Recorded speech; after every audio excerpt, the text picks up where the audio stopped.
Let's be honest, ribeye on its own is great. But with the right sauce, it's next level. This Portugalia sauce is rich, buttery, garlicky. They'll make you wonder, why haven't you tried it before? Hi, my name is Bruno, and to drive 40 minutes out of town to this old place, then you get in front of you a beautiful steak with all this Portugalia sauce around it. Wow, it's magic.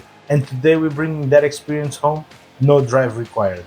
Let's do it. Alright, let's get started with this ribeye. Now, it's not exactly cheap, but it's still cheaper than a trip to the restaurant, and easier than explaining to your friends why you drove 40 minutes for sauce. We'll season both sides with salt only. No need for a marinade, a rub, or fancy pepper. Ribeye's got this all on its own. And we're gonna leave the steak to brine for 15 to 30 minutes. I want the salt to bring out the juices and build a great crust when we sear it. For the perfect crust, get your pan nice and hot, high heat with a touch of oil. Pat your steak dry. You want it almost smoking before the steak touches it. And once the ribeye is down, here's the secret in my opinion, so take it with a grain of salt. Flip it every 30 seconds, moving the steak to the hottest part of the pan each time. Do this for about 3-4 minutes for a thick 1-inch steak. And if you're not sure about how done it is, use a meat thermometer. The lovely crust will make you salivate. I know I am. When done, go ahead and set it aside to rest. I know resting might sound like an unnecessary luxury, but it's the key to juicy steak. Think of it like a spa treatment for your meat. We'll come back to you better for it. Let's give it 10 minutes while we work on that sauce. Now for the star of the show, Portugalia sauce. Don't worry, it's easier than it sounds. Just some butter, garlic, bay leaf, cream, beer, chicken stock, and Worcestershire sauce. Nothing fancy, just flavors that come together to make magic. Using the same pan with all those brown bits stuck to the bottom, start by melting some butter in the pan over medium heat. Let it brown for that great nutty flavor. Get that aroma going, and when it gets foamy, just rotate the pan until it's brown to your liking. Then lower the heat, give it a couple of minutes to lower the butter temperature, or you will burn the garlic. When ready, add the garlic and garlic paste in. When the garlic is just turning golden and fragrant, not brown, it's time to move forward. There's a fine line between fragrant and uh-oh, we burn it, so keep an eye on it. Now I'm adding some beer. Pour it in and stir to keep all that mixture smooth. This will give it some depth without tasting like a brewery exploded in the kitchen. Once it reduces down, add some bay leaves in, chicken stock, and Worcestershire sauce. This is what brings that rich, savory flavor you usually only get after hours of cooking. We're just speeding things up for a 30-minute meal. And why chicken stock, you ask?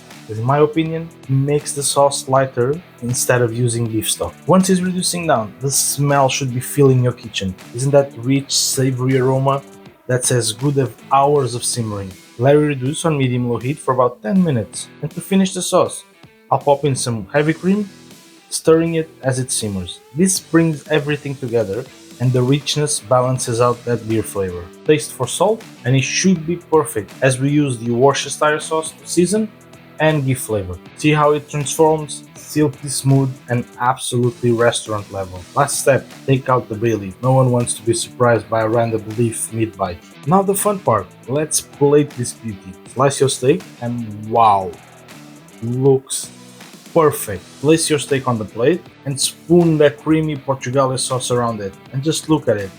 This sauce alone makes you realize why I used to go out of my way for it. Optional, but very traditional, it's a fried egg right on top.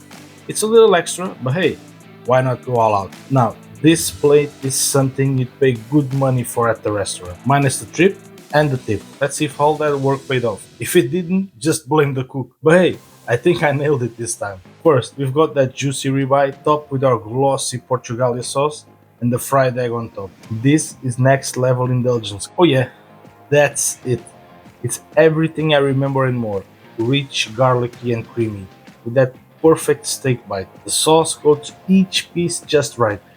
Velvety, smooth. Honestly, I might just start charging admission right here in my kitchen. And the best part, no 40-minute drive, just pure restaurant quality steak right here at home. Nothing like this Portugalia sauce to add an extra touch to your steak. Velvety, garlicky, just perfect. And if you're just as obsessed with sauces as I am, there's a whole world of flavors waiting to be discovered. And have you ever tried coffee in one of your sauces? Check this video out where I show you how to make another delicious sauce using coffee as a base. Never tried it? Time for it. Don't forget to like and subscribe, and I'll see you there.